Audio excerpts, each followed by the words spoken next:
Welcome, everyone, to a Dose of Wisdom Real Estate podcast.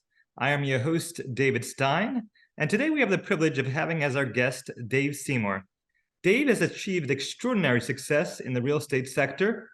He has been a regular guest on CNBC, Today's Show, to name a few, and also was the star of A&E's Flipping Boston.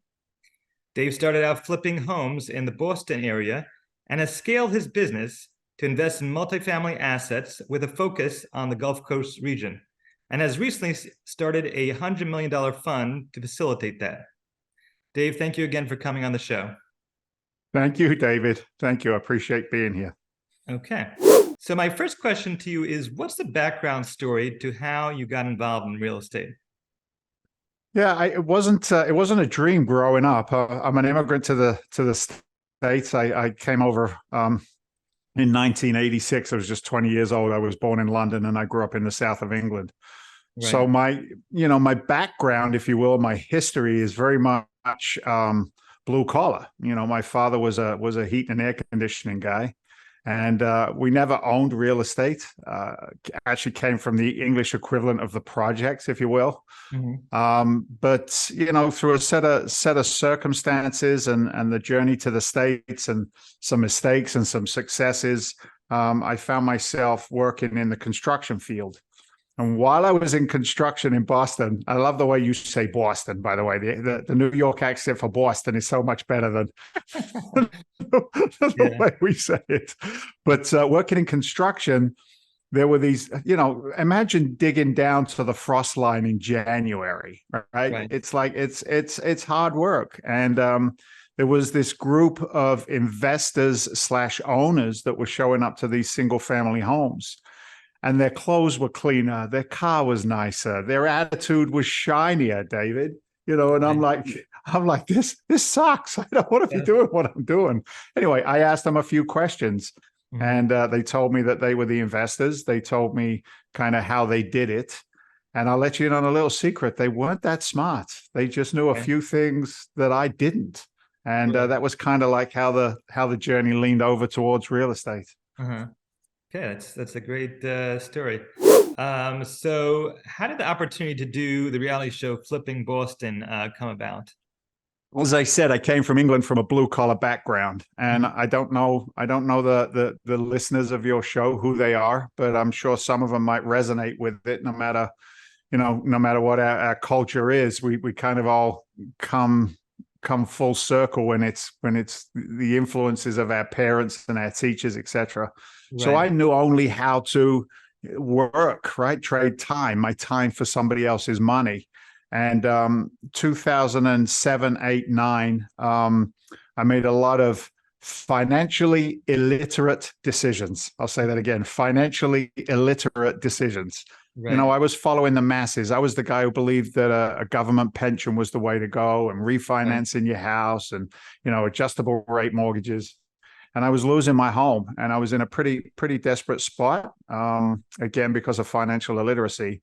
And I was wrestling with my God, David. I'm taking him for a ride. I'm having a few choice words with him. I'm like, I don't lie, cheat, steal. I'm a good guy. What's going on? And a commercial came on the radio in my truck while I'm shouting with my God.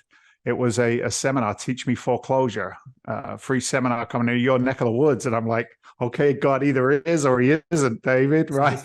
We ask, we receive. You asked for a sign. I asked for a sign. It wasn't delicate. It was a big, loud commercial on the radio. And anyway, I went to that seminar and I learned some of the fundamentals of real estate investing and leverage and debt and negotiations. And I went for it.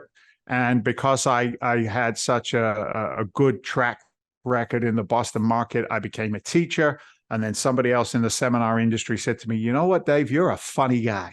I go, what do you mean I'm a funny guy? What am I, a clown? Like I amuse you? I'm here to amuse you? He goes, no, you're a funny guy. You're a character. You should try applying for this TV show. Right. And I sent in a generic application to a production company in New York. And they came out and visited me and my guys, and the rest is history. We did 29 episodes, 4 seasons. Absolutely changed my life, David. It put me on a trajectory that I never expected. Think about it for a second. This kid from the south of England is now on a podcast with you in New York. Right. Think about that, right? It's all because of those decisions along the way. So I'm a blessed guy. Yeah. Yeah, that's great. That's great that you were led down that path. So how did your experience as a firefighter and a paramedic shape who you are today, professionally and otherwise? That's a great question.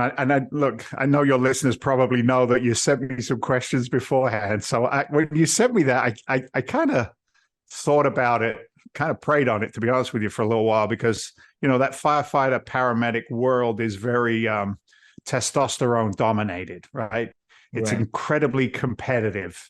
Who's the biggest, baddest firefighter in there? Who can get the drug box open, the right dose, the right vein, the right time, save grandpa's life so he doesn't go up and meet his maker and he can show up for turkey on Thanksgiving. It was like that intensive environment. I didn't know it then. I know it today. Set a precedent for really knowing what a true emergency is. Mm-hmm. When you show up to either a structural fire, if you show up to a car accident with children, you get to see some pretty horrific things, terrible, terrible things that nobody should really see. Right. So we're now in business and everybody does it, when somebody starts to spiral, somebody's ego shows up where it's not warranted nor invited. It's a really great opportunity to put on your big boy pants, calm everybody down, and then look for a solution to a problem. So, that was a big part of it. And then also, in the fire service and paramedicine, it's always doing reps, David. It's repetition, it's practice, it's discussion, it's consistency. So trying to bring that into the business world as well, I think has served us pretty strongly at Freedom Venture and what we do today. So that would be my answer to that one, Your Honor. Yeah. You've also developed grit to deal with whatever challenges. Yeah.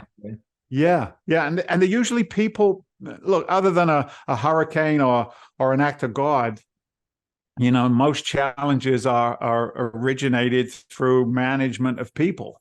Right. You can't control people, right? But you can set precedent, you can set expectation, and be a good parent. And at the end of the day, I'm a custodian of other people's capital, right? So you always have to be strong in that environment. So it's strength. I think it gave me strength in business. Yeah, for sure. So I know you focus on the Florida market. What about the dynamics of Florida has drawn you to that market?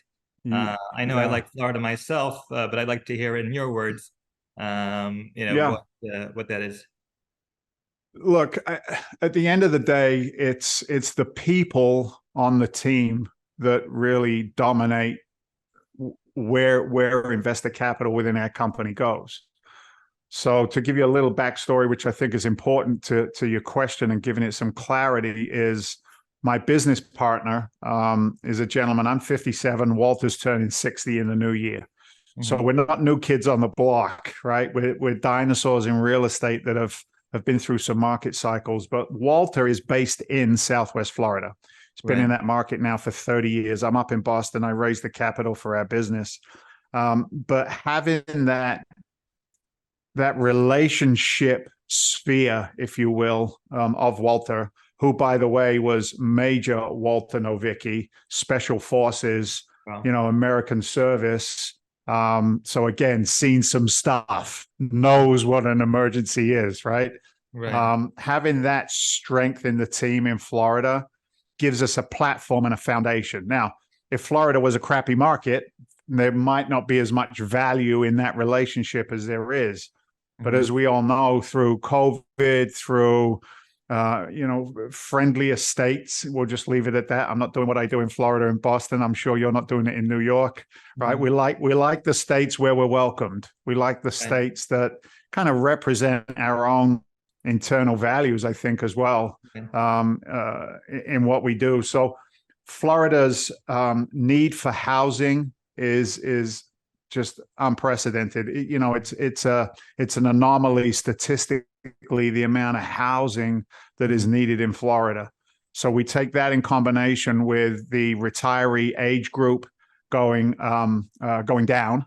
So it's not just, blue-haired old ladies and gentlemen walking around in paddleboard shorts and playing pickleball. There's a generation that is booming now in the Florida market, needing somewhere to live.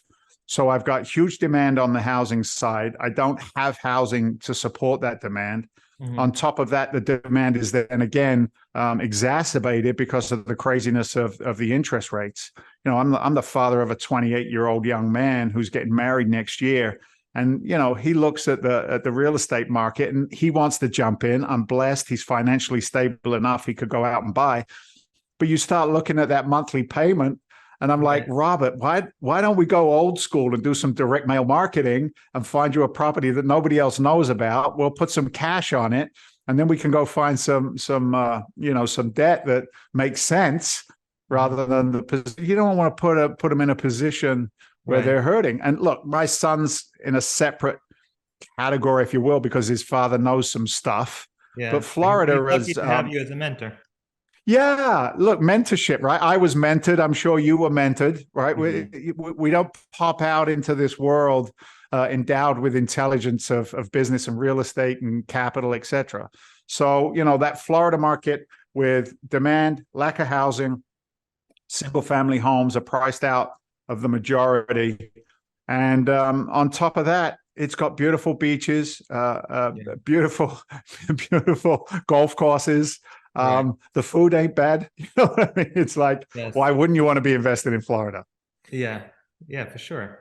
All right. Thank you for taking the time.